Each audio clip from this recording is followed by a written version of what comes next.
आज north Korea world के top 5 कंट्रियों में आता है जहां सबसे ज़्यादा सैंक्शन लगाए गए हैं। इस कारण नॉर्थ कोरिया की आम जनता दाने दाने को मोहताज है, लेकिन इसके बावजूद भी किम जोंग उन एक लग्जरी लाइफ जीता है।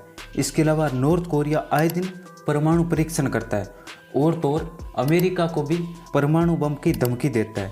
इसलिए नॉर्थ कोरिया पर इतने सैंक्शन हैं जिसमें वह दूसरे देशों के साथ ट्रेड नहीं कर सकता। तो कैसे नॉर्थ कोरिया पैसे बनाता है? यानी इतने सैंक्शन के कारण नॉर्थ कोरिया एक आइसोलेटेड कंट्री है और नॉर्थ कोरिया कोई भी चीज़ मैन्युफैक्चर भी नहीं करता है जिसको एक्सपोर्ट कर सके, जिससे नॉर्थ कोरिया का फॉरेन एक्सचेंज रिजर्व बढ़ सके, क्योंकि हर देश के लिए फॉरेन एक्सचेंज रिजर्व बहुत ज़रूरी होता है।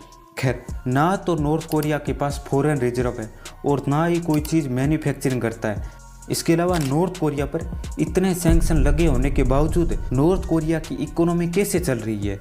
यानी किम जोंग उन के पास इतना पैसा कहां से आ रहा है कि हर दिन परमाणु परीक्षण करता है?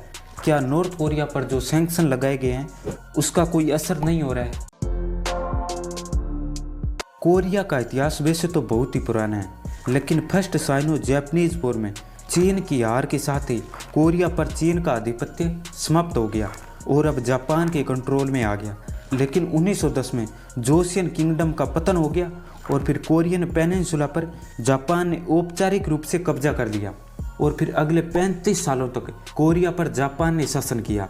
लेकिन सेकेंड वर्ल्ड वॉर में जापान के सरेंडर करने के साथ ही कोरिया पर जापान का शासन भी खत्म हो गया।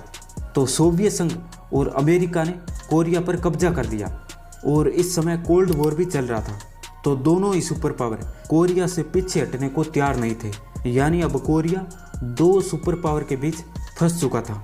इसलिए सोवियत संघ ने नॉर्थ कोरिया में किम इल संग को सपोर्ट किया, वहीं अमेरिका ने साउथ कोरिया में सिगमेंट री को सपोर्ट किया।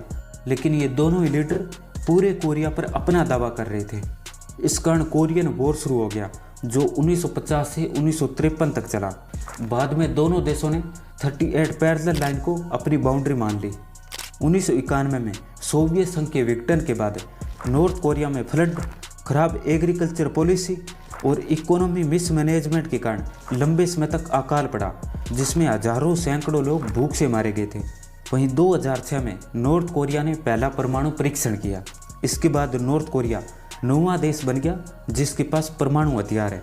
और फिर नॉर्थ कोरिया ने 2009, 2013 और 2016 में सफल परमाणु परीक्षण किए।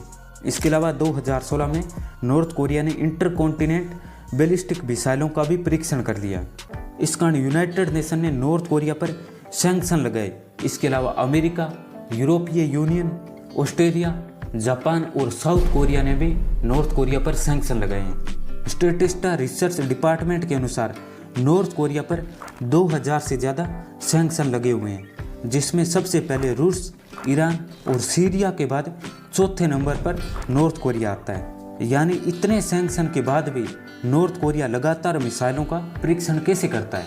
तो अब आप में से कई लोगों के मन में सवाल आया होगा कि नॉर्थ कोरिया उन टॉप 5 कंट्रियों में आता है जिन पर सबसे ज़्यादा सैंक्शन लगाए गए हैं। इस कारण यह किसी दूसरे देशों के साथ ट्रेड भी नहीं कर सकता और ना ही नॉर्थ कोरिया कोई चीज़ मैन्युफैक्चरिंग करता है। तो आखिर किम जोंग उन के पास मिसाइलों का परीक्षण करने का इतना पैसा कहां से आता है? क्या नॉर्थ कोरिया पर जो 2000 से ज़्यादा सैंक्शन लगाए गए हैं उसका कोई असर नहीं हो रहा है? देखो, जो नॉर्थ कोरिया पर सैंक्शन लगाए गए थे उससे नॉर्थ कोरिया की इकोनॉमी को तगड़ा झटका लगाया। इस कारण नॉर्थ कोरिया की इकोनॉमी उस तरह से ग्रो नहीं कर रही जिस तरह पहले ग्रो हो रही थी और अब इसका असर भी दिखना शुरू हो गया है। जापानीज न्यूज़पेपर के अनुसार नॉर्थ कोरिया ने हांगकांग, स्पेन, युगांडा और अंगोला में अपनी एम्बेसी को बंद कर दिया है। हालांकि नॉर्थ कोरिया के पास सैंक्शन से बचने के लिए कई तरीके हैं, लेकिन ये सभी इलीगल धंधे हैं। वहीं नॉर्थ कोरिया को इससे कोई फर्क नहीं पड़ता क्योंकि उन्हें सिर्फ पैसों से मतलब है और वह चाहे कहीं से भी आए। नॉर्थ कोरिया पर सैंक्शन लगने के बाद कमाई के कई जरिए हैं और उसी में एक है हैकिंग। किम जोंग के लिए हैकिंग का काम लार्जेस्ट ग्रुप करते हैं। नॉर्थ कोरिया में 10-11 साल के ऐसे बच्चों की पहचान कर ली जाती है जिनकी कंप्यूटर में दिलचस्पी है। फिर ऐसे बच्चों को अलग से स्पेशल ट्रेनिंग मिलने लगती है। बाद में इन्हें चीन के शिजियांग में ट्रेनिंग के लिए भेज दिया जाता है और चीन से लौटने के बाद हैकर्स को किमचेक यूनिवर्सिटी ऑफ टेक्नोलॉजी में भी ट्रेनिंग दी जाती है। इसके बाद ये इंटरनेशनल हैकर की लिस्ट में आ जाते हैं। यानी नॉर्थ कोरिया अपने हैकर्स को उसी तरह ट्रेनिंग देता है जिस तरह ओलंपिक के खिलाड़ियों को ट्रेनिंग दी जाती है।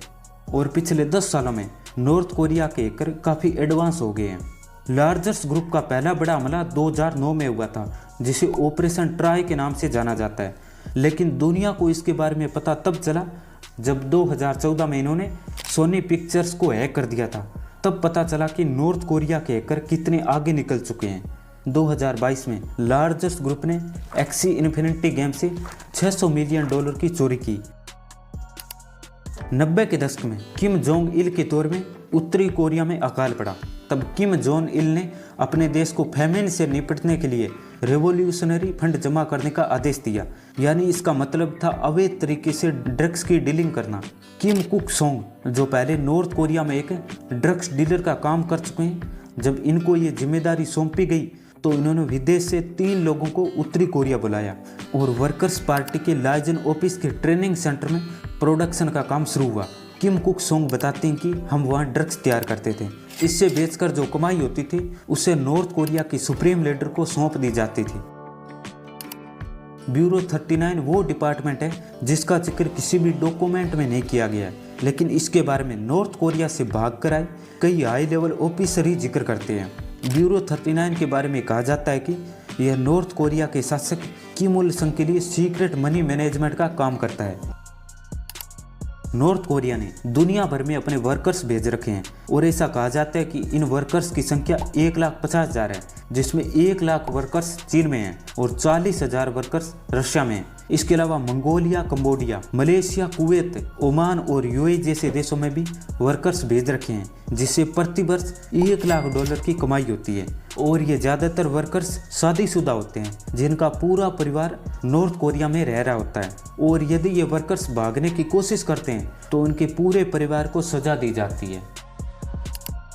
ब्यूरो 39 और पैसा कमाने के लिए नॉर्थ कोरिया में फेक मनी छपते हैं जिन्हें सुपर डॉलर कहा जाते हैं। ये फेक मनी एकदम असली दिखते हैं लेकिन असली होते नहीं हैं।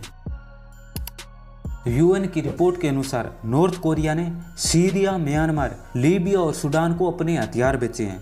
वहीं यूएसए ने नॉर्थ कोरिया पर रशिया यूक्रेन वॉर में रशिया को हथियार बेचने के आरोप लगाए थे। और ये सब वही इलीगल काम है जिससे नॉर्थ कोरिया के पास पैसा आता है।